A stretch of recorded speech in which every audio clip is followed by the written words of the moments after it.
نحمده ونصلي على رسوله الكريم اما بعد سورة البقرہ پارہ نمبر 2 آیت نمبر 232 رکو نمبر 30 خلاصہ درکو پس داغین لفظی ترجمہ اسلام کے عدل لے انصاف لے رب العالمین ہر کس تخبل حق ورکڑے دے کاغ ناری ندی زنان دی او کما شمان دی پدی رکو کی سوار لس احکام دی مسئلہ دا حق زنانہ بیان شویدہ چی عدتی پورشی مسئلہ دا هغه ماشوم بیان شوی دا چې کوم پیروي او دغه شانتي مسله د هغه خزي بیان شوی دا چې د کومي خاون وفات شي دا غید عدت بس حکم وي اعوذ بالله من الشیطان الرجیم بسم الله الرحمن الرحیم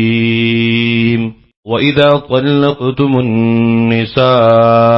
او کله چې طلاق ورکړی تاسو خزوتا فبلغنا پس ورسیگی اجلهن عدت خپلتا عدتی پورسی فلا تعدلوهن پس ممنکوی هغوی لرأین کحنا دا چی نکاح وکری ازواجهن دا خاوندان خپلو سرا اذا تراضوا بینهم کلچ رازشی دوی پمینز خپل کی بالمعروف پجائزی طریقی سرا ذالک دغ حکم دے یوعد به وعظ کولیسی پدی کی من کان منکم حق چاہتا جیوستا سنا یؤمن باللہ ایمان لری پر لہ باندی والیوم الآخر او پورزی دا اخرت باندی ذالکم دا حکم دے تاسو توایم ازکا لکم دیر پاکیزہ دے تاسو لرا و اطہرو او پاکون کے دے تاسو لرا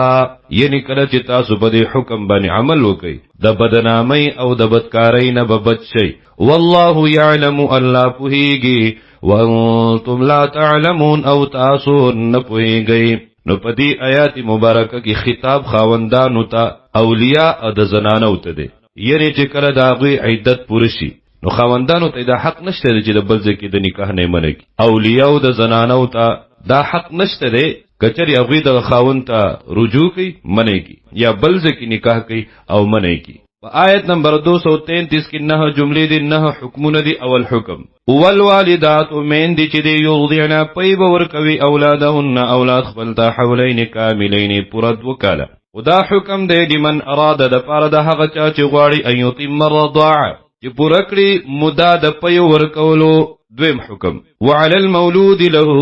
او پپلار دغه بچی باندې دی رزقهن خوراک دغه خزو وکسوتهن او کپڑے دغه بالمعروف د عرف موافق درې صورتونه دي په نکاح کې وی نو دغه خوراک او دغه جامع د نکاح د وجنه واجب دي د عدت کې وی د عدت د وجنه او کچري داسې نوي او دغه ماشوم ته پیور کوي نو په پلار دغه معشوم باندې دغه خزي د پاره خوراک دی اور دغه شانتي کپڑی دی لا تکلف نفس تکلیف بنشي ورکړي کې د هیڅ یو کس الا وسعها مگر د وس او طاقت دغه پدې کې به حالات د پلار ته کتل کېږي کپلار مالدار وي نو د هغه مطابق به فیصله کېږي او که غریب وي نو د هغه مطابق به فیصله کېږي مجبور کوي بنا دریم جمله او دریم حکم لا تضار والدتم ضرر دی نشي ورکړي کې د مور ته بولدها اولاد د اولاد د وجنه ولا مولود له او نپلار ته بولده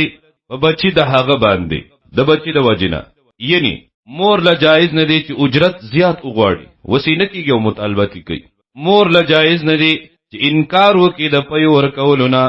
چرې کوم عذر نوي دغه شانته پلار نه جایز ندی چې منه کې دغه مور د پي ورکولونه بچیتا او یا انکار وکي د خوراک خرچې د ورکولونه وعلى الوارث او په وارث باندې مثل ذلك په مثل دغه خرچې باندې دي چې کومه خرچه په پلار باندې و کچرتا په وراثت کې دغه ماشوم ته مال میلو شوی نو دغه مال نه با خوراک خرچه ورکي او کچرتا نه میلو نو بیا دغه ماشوم چې کوم وارث ته هغه به د خوراک او خرچه ورکي فإن ارادا یکبل حکم بیانی پس کچری اراده وکړي دغه دواړه مور او پلار فصالا د پرې کولو دغه بچی عن تراض منهما درزا د دواړو نه وتشاورن او د مشورې د دواړو نه فلا جناح علیهما پس نشته د څه ګناه په دواړو د بچی مصلحت ته وکتل د دوو قانونا مخکې د تینه پریکې جدا کوي نو بالکل کولای شي بل جمله کې بل حکم بیانی کچری دواړو وغواړي چې دې ماشوم د پاره یو دایه وګوري بل یو خزه وګوري او هغه دې ورته پي ورکي نو ورکولای شي اجرت با او تنخواه با دغه ماشوم په پلار باندې واجب و ان اردتم بل جمله بل حکم او کچرتی اراده وکي تاسو ان تسترضعوا طلب د پي ورکولو کړی د یو داینا او ونی سید دغه اولادکم اولاد خپل لپاره فلا جناح علیکم پس نشته ذکنا پتا سبانی اذا سلمتم کلچ وسپاری تاسو ما هغس آتیتم چې مقرر کړی دی تاسو بالمعروف بخی طریقې سره بل جمله بل حکم واتقوا الله ويریږئ د الله نه په ادا کولو د حقوق سره واعلموا او پوه شئ نهم جمله دې کې تنبیه دا خبردار دی ان الله یقینا الله بما بهغ کارون تعملون چې تاسو کوي بصیر لدن کې دی نو د ښه عمل ښه بدله او د ناکار عمل ناکار بدله وملوي په آیت نمبر 234 کې د هغه زنانو عدت بیانېږي د کومو چې خاوندان وفات شي د هغوی عدت دی 4 میاشتې او 10 ورځې والذین وها کسان یتوفون چې وفات شي منکم استاسنا ويذرون پریږدي ازواجا ببیانی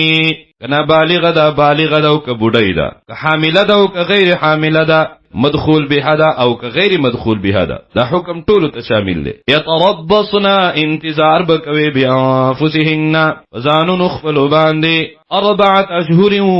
و10 4 میاشتې او 10 ورځې پدې کې بدی زیب زینت نه کوي ډول سنگار بنه کوي فاذا بلغنا پس کچری ورسیږي اجلهن نیټو یعنی عدت خپلتا عدتی پورشی فلا جناح علیکم پس نشته دې څه ګناه پتا سبانی فیما په هغه کار کې فعلن فی انفسهن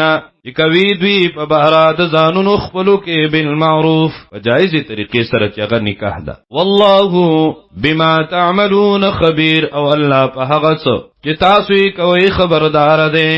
آیت نمبر 235 کې بل حکم بیانېږي چې کله عدت کې وي دغه زنانا نو په عدت کې نکاح دا جایز نه ده البته په حالات د عدت کې په داسې الفاظ سره ورته اشاره کولای شي یرا زبتا سره نکاح کوم زماړه دې چې زتا سره نکاح وکم ولا جناح علیکم او نشته دې څه ګناه پتا سبحانه فيما په هغه الفاظو کې په هغه خبرو کې او وزم اشاره کوي تاسو به په هغه سره من خطبت النساء د غوښتلو د زنانو پیغام ورکولو د نکاح او اکننتم فی انفسکم او یا پټا اراده وکړئ تاسو پړونو خپلو کې علم الله په دل انکم چې یقینا تاسو چې ستذکرونهن زردت یاد وکړئ دویتا ولکن لا تواعدوهن سرا لیکن وعده مکوي د دوی سره په پټ باندې الا ان